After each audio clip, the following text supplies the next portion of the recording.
us out already, cause here one non-stop fire. Road.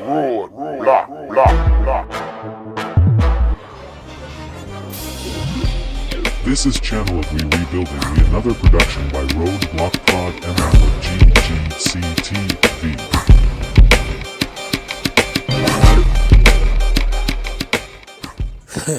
If you don't know, you're gonna learn today. Who are the Afro Palestinians? Credits go to Optimistic Arab. Press that like button. Let's go. To most people I know, the words Afro and Palestinian would seem unrelated. This includes Palestinians themselves, since most Palestinians in the world live in diaspora, which simply means that they live away from home. With the recent events that happened in Palestine, I came across a post that mentioned Afro-Palestinians forwarded to me by the mysterious Middle East, which talked about their existence. I immediately remembered the stories my folks would tell me while growing up. I would ask my parents a gazillion questions about life back home and the people there. I remember on several occasions them mentioning that there was a community of Palestinians that were black. According to my parents, they were original Palestinians who looked exactly like Africans.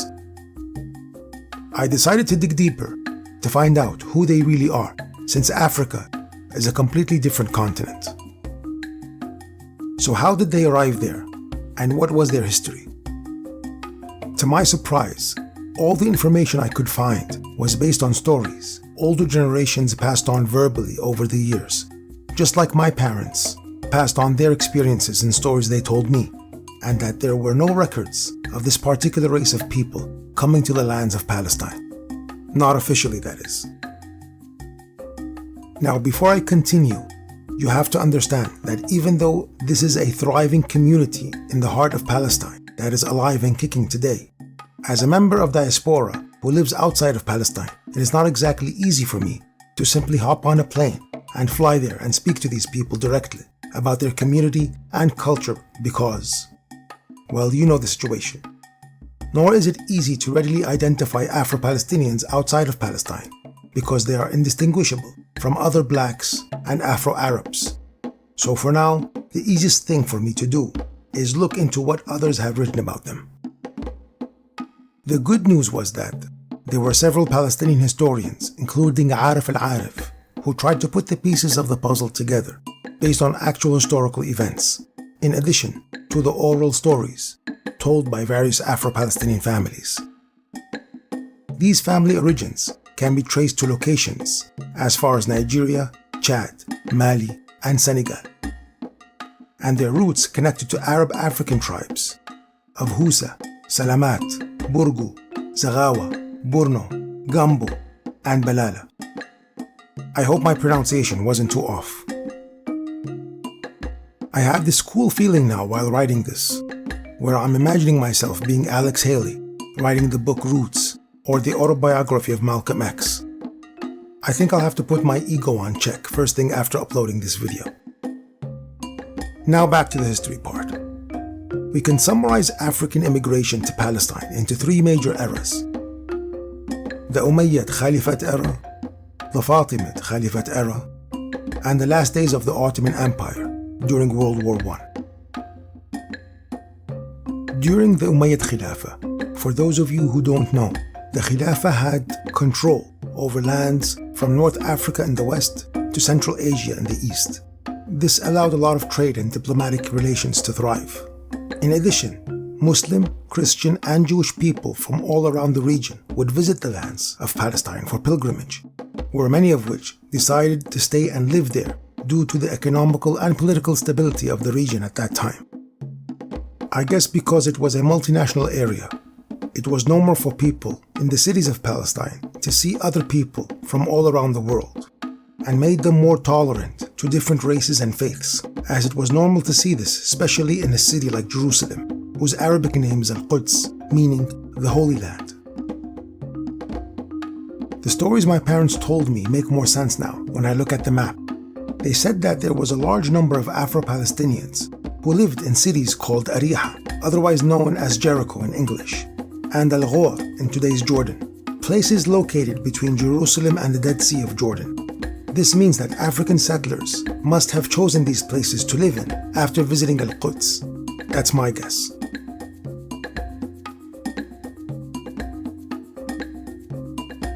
The Fatimid Khilafah era was different. This Khilafah controlled the lands of Egypt and North Africa, and they were very well known for slave trade.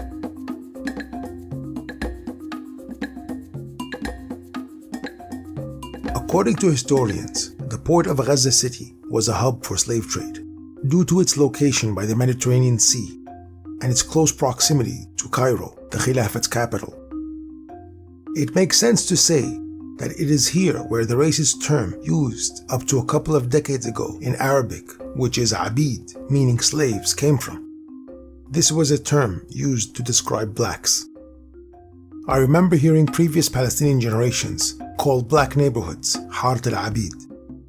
I will do a separate video in the near future about racism and prejudice in the Middle East, as I believe it functions in a completely different way from the West.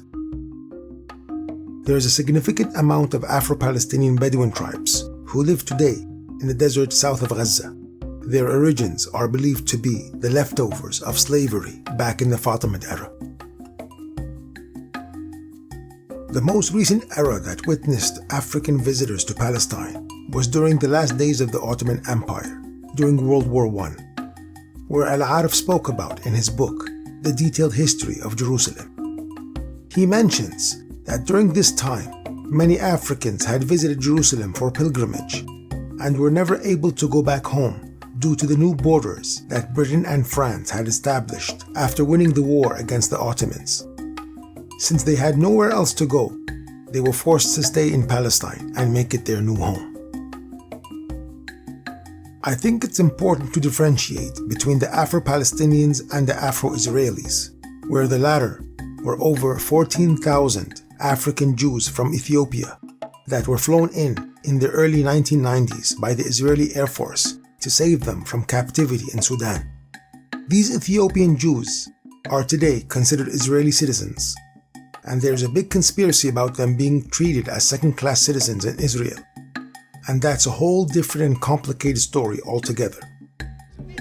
החוק שלכם, אתם המצאתם את החוק מאסר עולם, זה החוק של רצח. אז איך 3 שנים, איך? בואו נשב, נגיד את כל הקורבנות של הנרצח, הם כולם ביחד. And today, Hayy al-Afarqa is an enclave located at the northern gate of Jerusalem's holy place, Al-Haram al-Sharif, in the Muslim quarter of the city. It holds a minority of 350 to 450 African Palestinian families. They are proud Palestinians that belong to our society and to our culture. Palestine, specifically Jerusalem, has other ethnic minorities that originate from Central Asia, from countries like India and Afghanistan, Western Asia, like the Arabian Peninsula, and North Africa, specifically Morocco. The oldest civilization that can be traced in Palestine was found near Tabariya Lake in the Jordan Rift Valley. Historians say that it's around 1.5 million years old. In my opinion, since Palestine has a very long history of different civilizations and dynasties that ruled the land due to its religious and geographical significance, this is why we are a mixed race. You'll find Palestinian features that range from blue-eyed blondes to curly-haired blacks who share a common culture, language, and tradition.